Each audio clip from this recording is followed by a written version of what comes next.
Тема сегодняшнего занятия – особенности ладьи, и мы сегодня вспомним, что же ладья у нас любит. А любит ладья у нас три вещи. Это вы большинство уже знаете, ребята, но давайте вспомним. Перед вами партия из детского турнира. Белыми и черными играют ребята примерно вашего возраста и вашего разряда, и ход белых. У белых возможность либо поставить ладью сзади пешки А и защитить ее, либо поставить ладью на открытую линию С. Конечно, с вами мы будем выбирать активный ход, так как ладья на линии А стоит достаточно пассивно, упирается в свою пешку. Вот если бы пешка А была проходная и смогла бы далеко пройти, этот ход бы имел смысл. Мы об этом с вами поговорим чуть позже. Но на ход ладья А1 черные могут как заблокировать эту пешку ладьей, так и зафиксировать пешкой Б, поэтому ход ладья А1 не имеет никакого полезного действия, и мы ходим ладья С1. Именно так и пошли белые в своей партии. Они напали на мат, поставили ладью активно, черные в ответ защитились G6, и теперь кажется, что ладья уже не так удачно стоит, так как нет ни мата, ни вторжения на седьмую линию, но ладья находит полезную работу на шестой линии.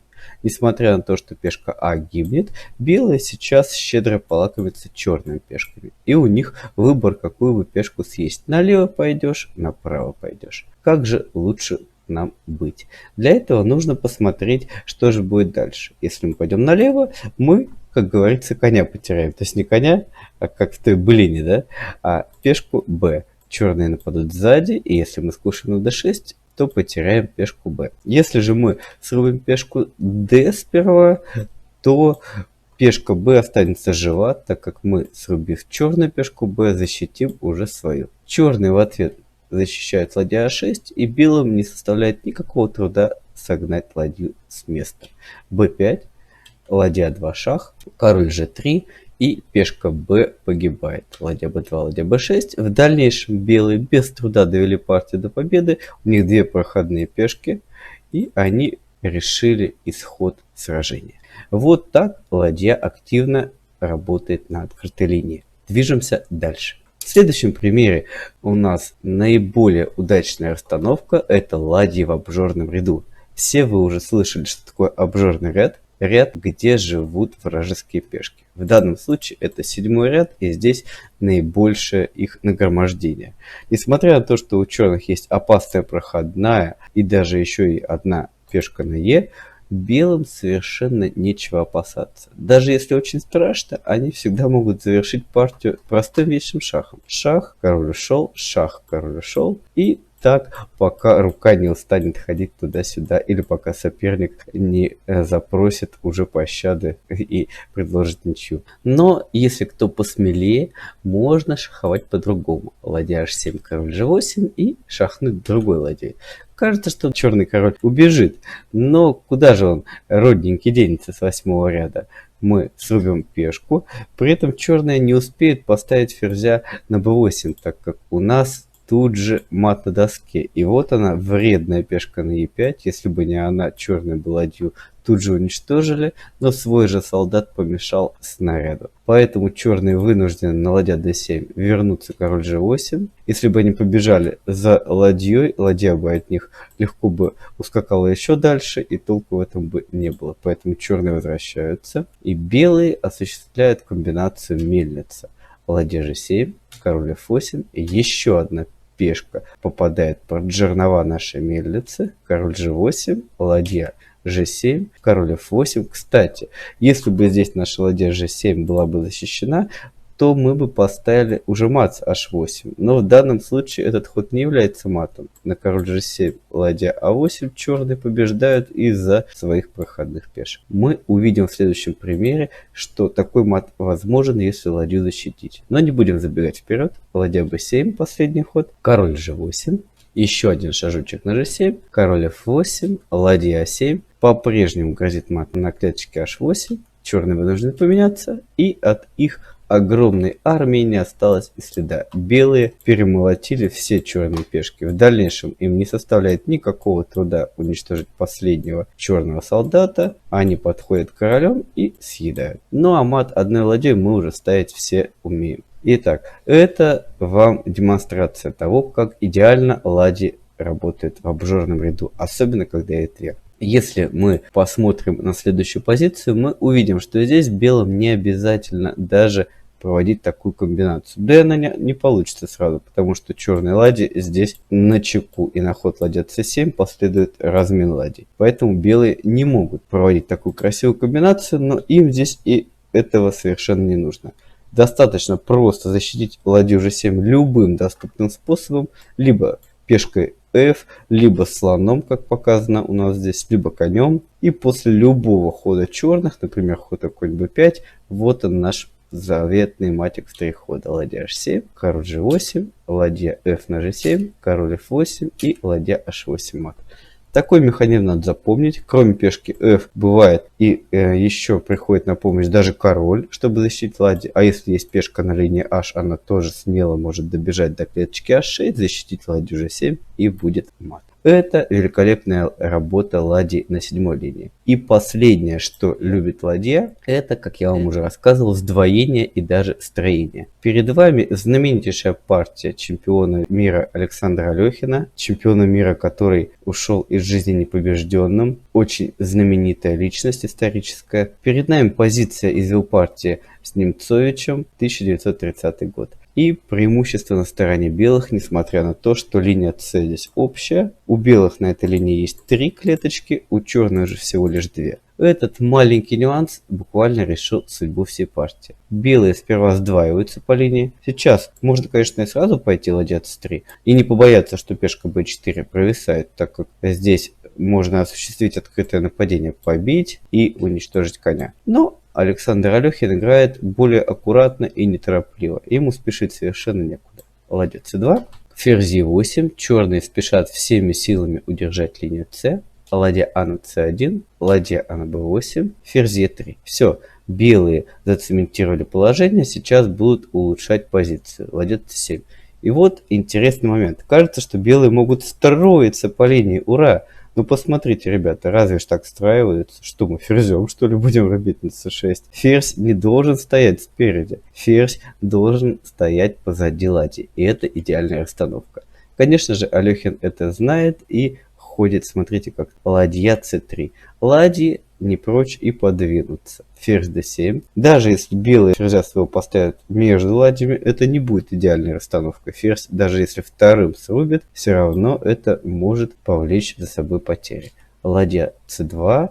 Вот она, идеальная клеточка для ферзя, клеточка c1. Король f8, черные со всех ног устремляются всеми фигурами на удержание линии c. Ферзь c1, ладья b на c8. Теперь вроде бы черные удержали положение. 4 ударчика на клеточку c6, 4 защиты. Давайте посчитаем. 1, 2, 3, 4 защиты.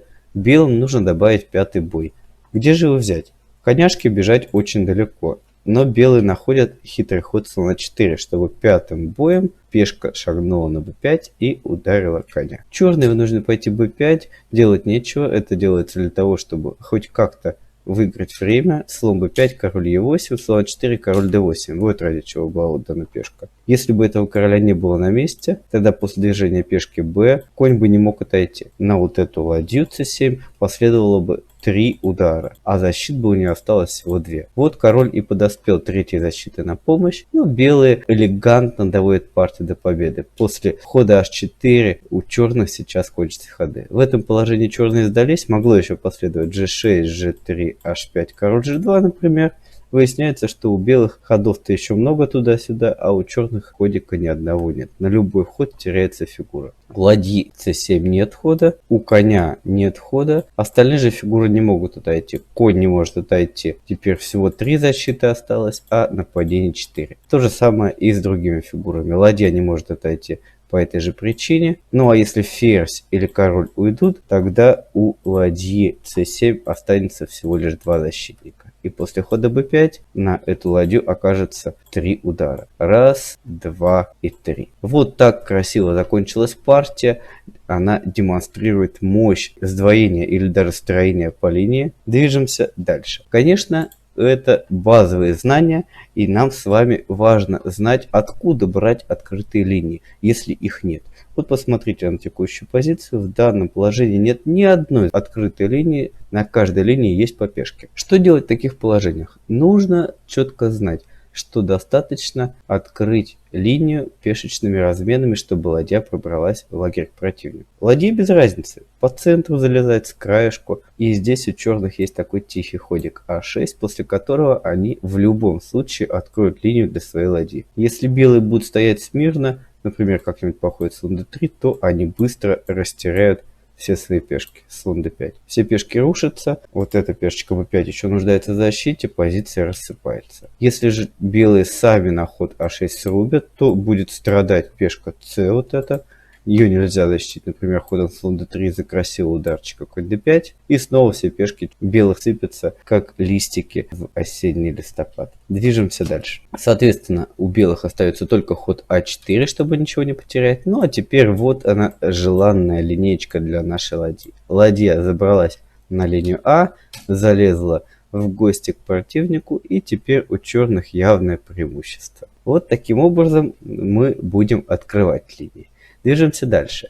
Ну и последняя ценная информация, которую очень важно знать и не путать, это ладья в конце игры. В конце игры в эндшпиле фигур уже остается мало, линий открытых много. Куда свою ладью пристроить, обычно с этим проблема. Особенно если мы привыкли ладьями по открытым линиям играть, тут глаза могут разбежаться. Данная позиция получилась из положения, когда пешка стояла намного дальше. Мы поставили ладью на линию А. Казалось бы, сзади пешки обычно мы это дело не делаем. Но запомните, что в эндшпиле ладья идеально стоит именно сзади своей проходной пешки. Она ей придает, так сказать, волшебного толчка, волшебного пенделя, чтобы пешка полетела, как будто сзади ее пружинка подтолкнула и распрямилась, и устремилась к полю превращения. Обратите внимание, сколько много пространства у нашей ладьи. Целых 6 горизонталей. Черная же ладья мучается и страдает от тесноты, ей плохо. И здесь белые легко доведут партию до победы. Они придут на помощь короля, сбоку помогут ладьей. И дальше, если черные будут стоять пассивно, то белые устремятся либо на ферзевый фланг, либо, если черные будут мешать, белые перестроятся и отправятся на королевский фланг поедать все черные пешки. Вот как идеально расположена белая ладья. Ну а если у вас черные фигурки и у вас нет пешки, то действует то же правило. Надо располагать ладью сзади проходной пешки неприятеля. Если вам удалось завести за спину пешку, вот допустим мы играем черными, и мы поставили свою ладью сзади проходной пешки противника, получается та же история. У нашей ладьи много места для маневрирования, а белые же, несмотря на лишнюю пешку, зажали свою ладью, и выигрыш здесь весьма проблематичен. Если ход черных, лучше всего походить ладья А3, чтобы ладья не только пешку эту охраняла, но и мешала одновременно белому королю. Единственный шанс у белых попытаться подкраться к ладье, но заметьте, как это проблематично. Черные могут спокойненько создать контр-игру. Если белые рванут со всех ног к этой ладье, то здесь им даже угрожает некоторая опасность, потому что черные-то до пешек доберутся. И здесь уже судьба партии непонятна. Может быть, даже и черные победят, уничтожив все пешки. Поэтому белым не стоит так опрометчиво кидаться за черной ладьей, стоит смириться со спокойным результатом и согласиться на ничью. Вот такая у нас сегодня тема. Давайте мы с вами повторим, что мы прошли. Это что любит ладья, 3 вещи. Открытая линия. Зачем ладья открытая линия? Чтобы залезать противнику в гости в обжорный ряд, а также по линии сдваиваться или иногда даже страиваться. Если линий открытых нет, то мы их открываем пешечными разменами. Ну а если дело уже к эндшпилю, то мы смотрим, как бы ладье нашей помочь нашим проходным пешкам, если они есть. А если мы наоборот защищаемся, то как бы ладью завести в гости к противнику в тыл, чтобы ладья сзади держала пешки. На очереди домашнее задание. Раз мы с вами прошли ладью, то давайте мы на нее и решим несколько учебных позиций. Позиция первая, ход белых, и нам нужно постараться найти, какие фигурки черных расположены неудачно, и за парочку ходов выиграть одну из них. Думайте. Задание номер 2 аналогичное. Черные фигурки расположены по-другому, но мотив точно такой же. Найдите, как наиболее быстро до них добраться, чтобы они не разбежались, и одну из них выиграть. Позиция номер 3. Уже другой мотивчик. Две ладьи белых в обжорном ряду. Мечтают поставить противнику матик, но никак не получается. Защитников много. Попробуйте ладьям помочь. У белых еще есть ресурсы для этого, но будьте внимательны, так как вам также угрожает мат. Черные не дремлют. Стоит им дать хотя бы минутку передышки, они нам тут же мат вкатят. Задание номер 4. Здесь тоже очень острая позиция. Каждый темп, каждый ход на счету. Сейчас, если черный нам откроет нашего короля, то здесь страшно будет батарея стрелять по нашим бастионам. Поэтому поспешите, попробуйте открыть где-нибудь линии на атаку черного короля и первыми его замотовать. Король вроде бы черный тесно стоит, уютно, но теснота, как мы с вами знаем, бывает и губительна. Итак, разрушайте, матуйте. Движемся дальше. И последняя учебная позиция. Здесь уже нет таких острот и красот, как в предыдущем примерчике. Здесь вам нужно накидать примерный план игры за белых, на какую линию расположить свои тяжелые фигуры, как ими зайти, но самое главное, как их потом расположить в лагере противника. От этого зависит эффективность их действий. Так, а мы с вами подобрались к самому концу. На этом наша видеолекция заканчивается. До новых встреч. Всем пока-пока.